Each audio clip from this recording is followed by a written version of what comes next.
Hi, and welcome to the first of our Neometrics Tech Tips video series. Each week, we're going to walk you through ways to get the most out of your 3D technologies. Today, we're going to talk about threads. Can you print them? Sure, usually. Should you? Well, that really depends on a few factors.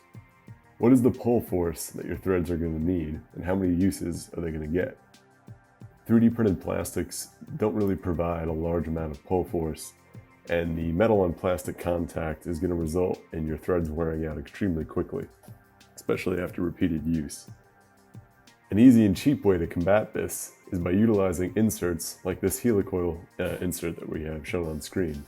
You see here that we're embedding labels into each of these parts and using a crayon to highlight, just to make things easier to read. So let's gather our materials. Designing for inserts is just as easy as designing for threads. Usually your supplier, in our case McMaster-Carr, will provide the exact dimensions that you need for your insert, so there's not really any guesswork necessary. First thing we're going to do is test our printed threads. As you can see, they work great at about a 5 thou offset.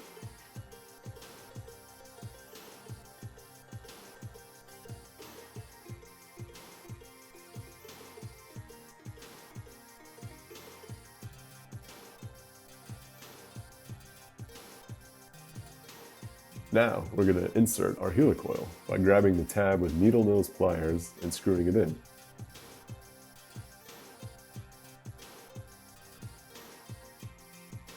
Once fully in, the tab will then break off, locking it into place. There you have it. One extra quick step that only costs a few cents is going to extend the life of your tool and make it much more effective on the shop floor.